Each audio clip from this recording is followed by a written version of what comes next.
This is a weird one. This is a this is a weird one. Um,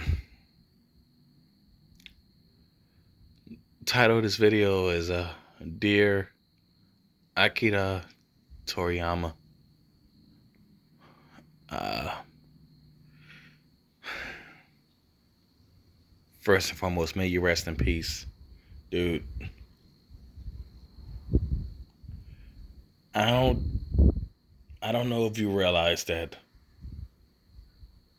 29 years ago or however long ago, a young black man in America would have fell in love with your story, but he did, and it meant so much to him, and it shaped the way he viewed the world. But that's what happened. You did that, and thank you so much for it.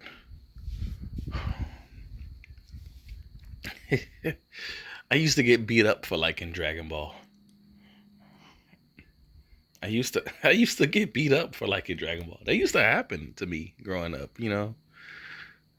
Why are you wearing that? What do you got that on? You got that Japanese stuff on? Well, they would probably say it was like Chinese or something, right? Because they didn't even know that. You got that on? Why are you wearing that? That shit ain't hood. I used to get beat up for liking Dragon Ball. And at some point in my life, it became cool to like Dragon Ball and Dragon Ball Super and the Tournament of Power and whatever. I remember I was in the third grade. Was it? Yeah, the third grade. When I was watching Dragon Ball on Toonami and then Goku went Super Saiyan 3 for the first time. Super Saiyan 3, I was in the third grade. And he was fighting Fat Boo.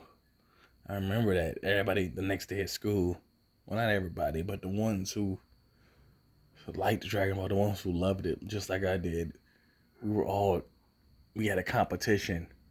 Who can draw Super Saiyan 3 the best? I can, me. And we had a little contest, and we would draw our own Super Saiyan 3 pictures.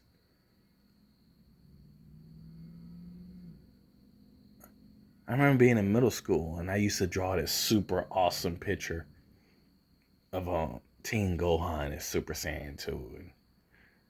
And this one dude was like, "Can I trace your picture? Can I do that? Can I trace that?" I remember.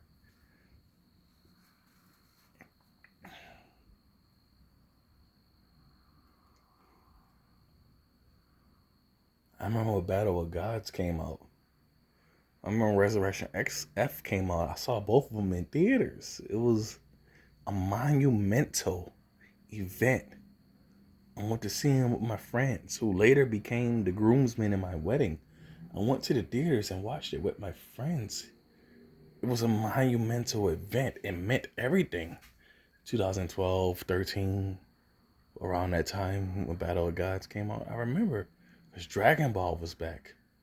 This channel has a little over 2,000, almost 3,000 subscribers on it.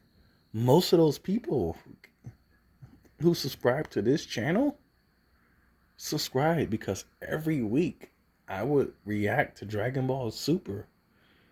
50,000, 60,000, 90,000, 100,000, 150,000, however many views I would get on my Dragon Ball Super reactions. Most people are subscribed to this channel because I reacted to Dragon Ball Super every day. Well, not every day. Saturday after I got off work at like 11 p.m. at Home Depot. Catch the bus home. It took me 45 minutes to get home. Then I would come home, record my reaction to Dragon Ball Super. That would take like another 30 minutes or so. Then spend the next hour and a half to 2 hours editing my reaction and uploading it to YouTube by like 3 in the morning. Then I would go to sleep. And I wake up every morning. 5,000, 6,000, 7,000 views or whatever. Oh, I so fist. And then I wouldn't even have these 2,000 subscribers or whatever If it wasn't for Dragon Ball, I wouldn't.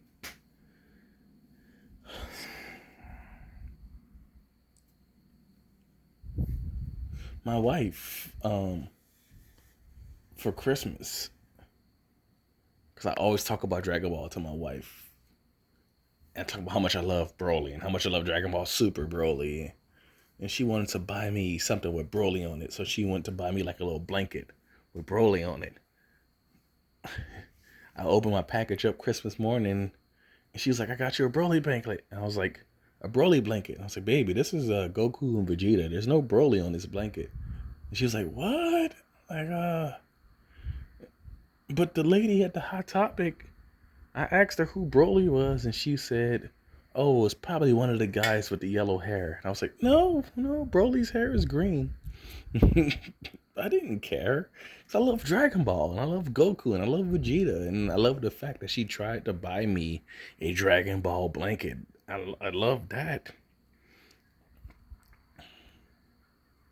And I still, to this day, I still have it, and I use it whenever I'm laying down. I cover myself up with it, and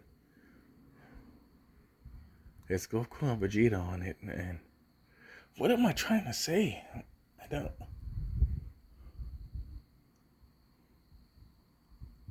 Dude, I'm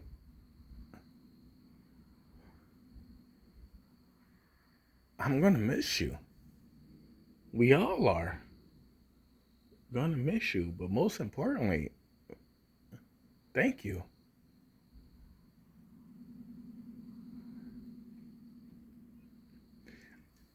On my own personal playlists and the music I listen to when I drive to work, every now and then I'll listen to Chala Head Chala. I'll listen to We Were Angels. I'll listen to Dragon Soul. You know, the opening for Dragon Ball Z Kai, Dragon Soul, so dope. I,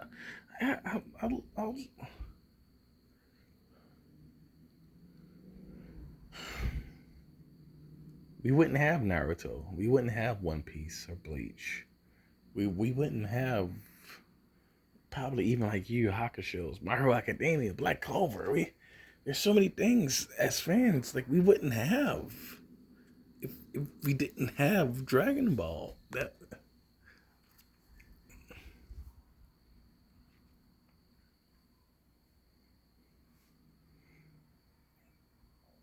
and I've been a Dragon Ball critic. I've been on this channel saying the story of Dragon Ball don't make no sense sometimes. And God, I've been that guy. But that doesn't matter. What matters is that it doesn't matter if the story of Dragon Ball always makes sense. What matters is did the story of Dragon Ball touch your heart?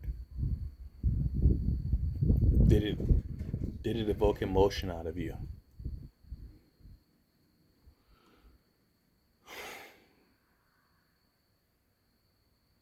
It did for me.